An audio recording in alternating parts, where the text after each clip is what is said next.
히브리어로 본 창세기 강의 98강입니다. 98강이고 오늘의 본문 말씀은 창세기 10장 13절로 20절까지입니다. 13절로 20절입니다. 미스라임은 루딤과 아나밈과 르하빔과 납두힘과 바두루심과 가슬루힘과 갑도림을 낳았더라. 블레셋이 가슬루힘에게서 나왔더라. 가나안은 장자 시돈과 헷을 낳고 또 여부스 족속과 아모리 족속과 기르가스 족속과 히위 족속과 알가 족속과 신 족속과 아루왓 족속과 스말 족속과 하맛 족속의 조상을 낳았더니 이후로 가나안의 자손이 족속이 흩어져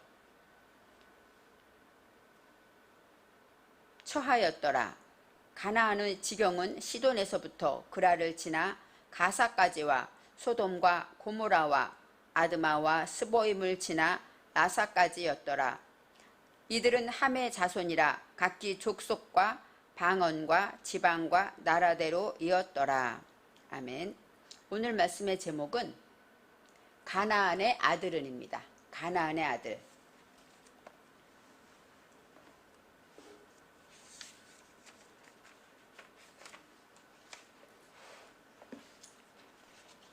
창세기에서 이제 노아의 홍수의 심판을 끝내고 하나님께서 노아의 가족들을 구원하시고 하나님이 창조한 우주 만물을 보존하시고 사랑하시며 구속하신 장면을 우리가 성경을 통해서 나누어 보았습니다.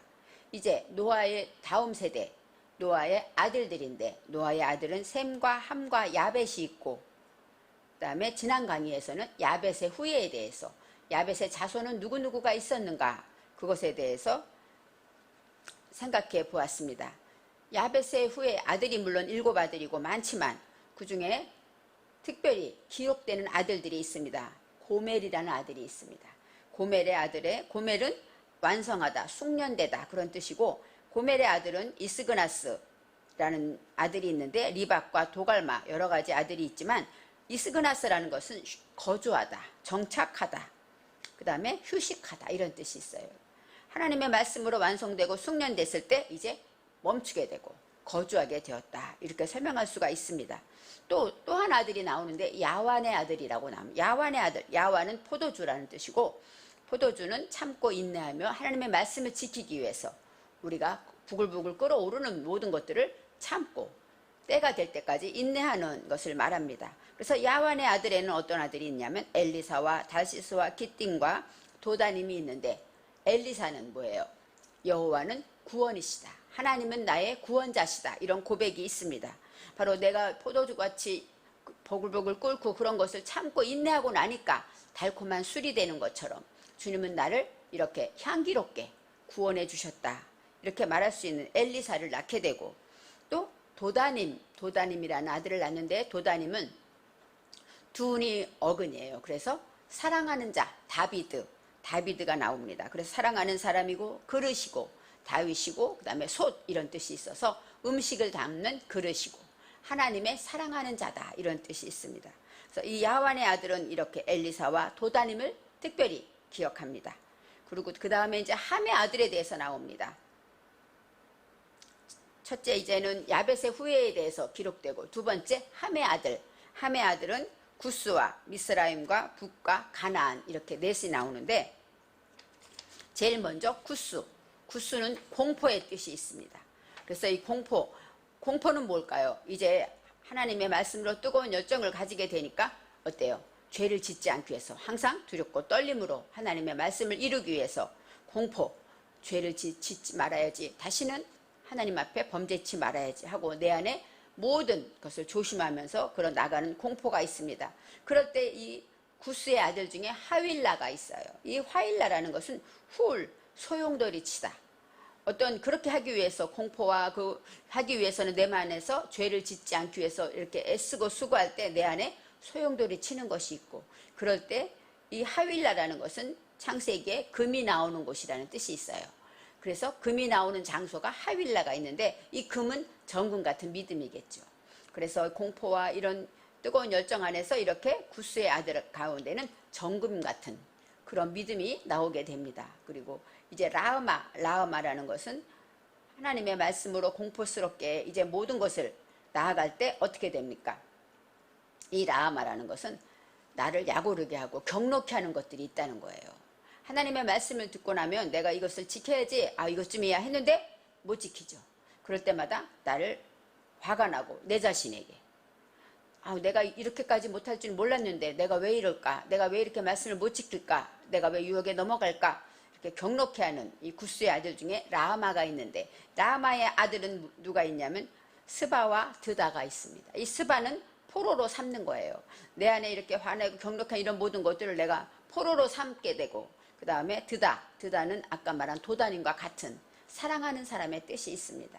그래서 하나님의 말씀으로 열정을 가지고 이제는 뜨겁게 하나님의 말씀을 지키기 위해서 공포스러운 그 모든 것을 통하여 정금 같은 믿음으로 나아갈 때 하나님의 사랑하는 자가 된다고 말하고 있습니다.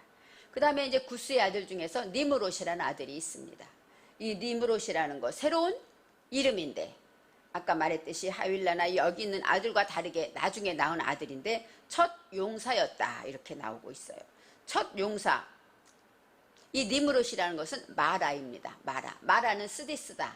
마리아, 그렇죠. 그래서 미리암 할 때 이 마라인데, 스디스는 공포를 말하고 고통을 말합니다. 그래서 하나님의 말씀에 공포를 가지고 하나님의 말씀을 지키고 나갈 때 스디스 내 안에 공포가 나오지만 고통이 나와요. 이걸 지켜내기 위해서 어렵고 힘들지만 자존심을 참고 견디며 이제 모든 것을 스디스는 그 공포를 견디게 될 때 이제는 하나님의 말씀에 용사가 되었다. 용사는 까바르, 끼뽀르인데 강하다, 전투하다, 용사가 되는 거예요. 어느 싸움에 나가든지 이기는 자가 된 거죠. 전쟁에 나가서도 이기고 짐승과 싸워도 이기고 이런 강한 용사가 되었다. 이게 바로 니므롯에 대해서 나오는 단어입니다. 하나님의 말씀에 쓰디쓴 고통이 내 안에 왔을 때 그것을 통하여서 이기고 시험을 이기게 되면 나중에는 어때요? 온전한 분량이 돼서 장성한 자가 되는 것처럼 모든 어려운 문제를 해결하는 용사가 될 수 있다는 것이죠. 하나님의 말씀을 이렇게 고통이 올 때마다 하나님이 나를 용사를 만드시는구나. 시험에 기쁘게 여겨라. 그렇죠. 너를 온전케 하겠다는 하나님의 뜻처럼 이제 니므롯에는 그런 의미가 있습니다. 그래서 이제 니므롯에 대해서 여호와께서 말씀하실 때 여호와 앞에서 용감한 사냥꾼이었다 이렇게 말해요. 여호와 앞에서, 여호와는 뭐예요? 하나님, 나를 인도하시고 나를 도와주시고 나와 함께하는 그 하나님 앞에서 용감한 사냥꾼, 여기 용감한이 용사, 까바르입니다. 그래서 위풍당당하고 그 다음에 용감한 그런 사냥꾼이 되었다. 사냥꾼은 차이드예요. 차이드는 낚싯바늘로 책임지는 것이죠. 내가 책임져야 할 것을 다 책임지는 사람이 바로 용감한 사람입니다. 그리고 사냥하다, 짐승의 덫을 놓다 이런 뜻이 있어요. 그래서 우리가 사냥해야 할 것은 내 안에 짐승의 속성, 물론 이 용감한 사냥꾼이기 때문에 다니면서 모든 어때요? 그 부족에 필요한 물품들을, 많은 동물들을 사냥했겠죠. 내 안에 사냥해야 할 것, 가장 중요한 것은 책임져야 되는데 내 안에 입을 책임져야 되고 내가 어떤 말을 하는가, 내가 어떤 생각을 하는가를 항상 살피고 책임져야 한다는 것입니다. 그래서 내 속에 있는 것들을 다 사냥하게 되었다.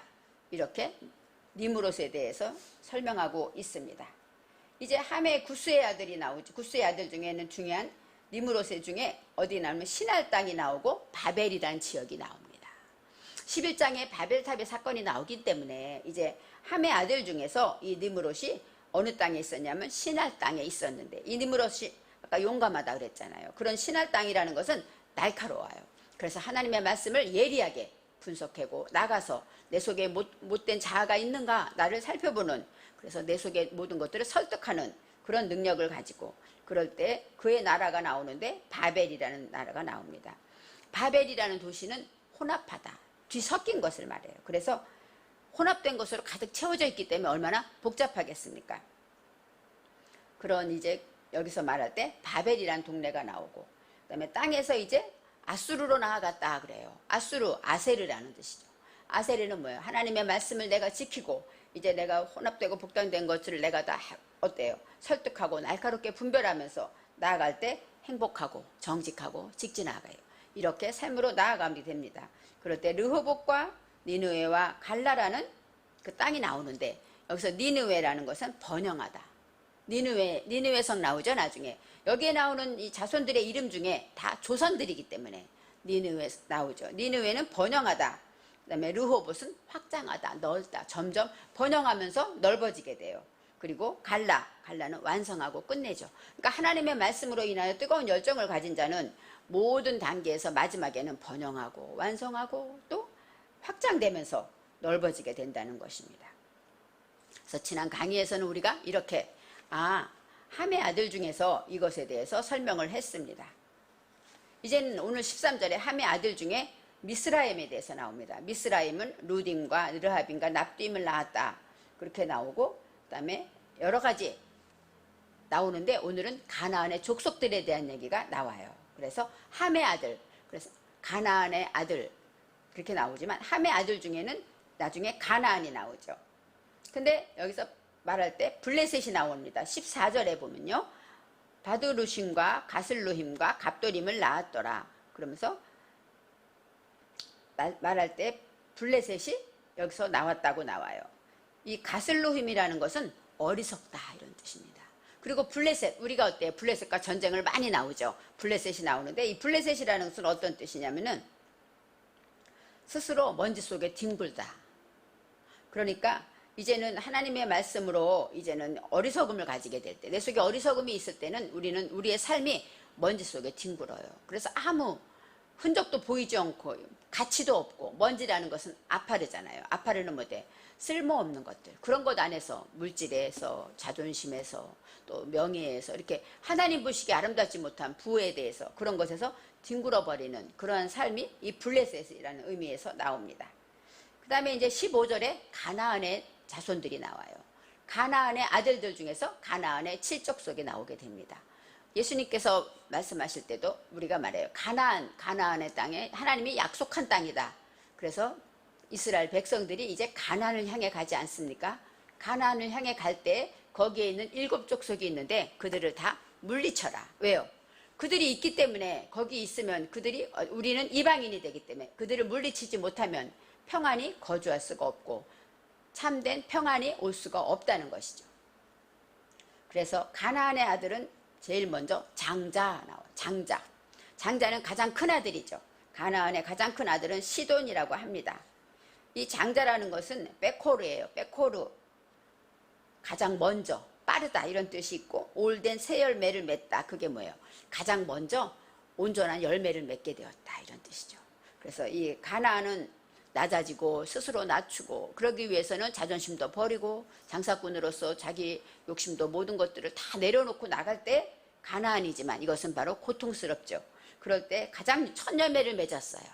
하나님의 말씀으로 지키고 나갈 때 첫 열매를 맺은 것이 시돈입니다. 시돈은 치돈이라는 뜻인데 추드예요. 사냥하다. 덫을 아까 말했죠. 사냥하다. 아까 말할 때 하나님 앞에 용감한 사냥꾼이었다. 그 사냥하다가 바로 치돈입니다. 그래서 하나님의 말씀을 해서 내 속에 가장 큰 열매를 맺게 됐는데 이제 내 속에 짐승들을 잡아내고 사냥하게 되고 하나님의 말씀인 음식을 먹게 되었다라는 것입니다. 그래서 가장 중요한 시돈, 이건 리무릇에 나온 사냥꾼이기 때문에 가나안의 아들 가장 첫 열매가 낚시할 수 있는, 사냥할 수 있는 자가 되었다라는 것입니다. 그 다음에 두 번째 헷 족속이 나옵니다. 헷은 깨어지다, 겁에 질리다, 당황하다, 공포. 아까 구스가 공포인 거죠. 이 헷스라는 것은 바로 하나님의 말씀을, 가치를 가지고 목적을 가지고 살다 보니까 어때요? 내 속에 깨트려야 될 것도 있고 부서뜨려야 될 것도 있고 그 다음에 공포스러운 거예요. 이렇게 내 속에 이런 것이 많구나. 이것을 내가 어떻게 견딜까 하면서 공포로 나가갑니다. 그래서 헷 족속이 나오고 16절에 여부스 족속과 아모르 족속과 기르가스 족속, 이것이 바로 우리가 말한 가나안 7족속에 대해서 설명하고 있습니다. 여부스 족속이라는 것은 부스라는 뜻인데 밟다, 짓밟다, 유린당하다. 그리고 원망과, 바로 어때요? 나를 짓밟고 밟으니까 뭐가 나옵니까? 원망이 나오고 불평이 나오겠죠. 그래서 원망하다, 불평하다 그런 뜻이 있고, 그 다음에 아모리는 말하다, 선언하다, 무엇에 대해서 이야기하다, 이런 뜻입니다. 기르가스 족속, 기르가스는 가라르인데 그건 쓸려가다, 휩쓸려가다. 그래서 다 모든 것이 물에 다 휩쓸려가면 어떻게 될까요? 질서가 없어지겠죠. 말하자면 홍수가 나서 그것이 다 쓸려버리면은 내 집에 있어야 될 모든 것들이 다 없어지고 질서가 없고 혼돈해지는 그런 상태를 말하기 때문에 영적인 그런 자리를 말합니다.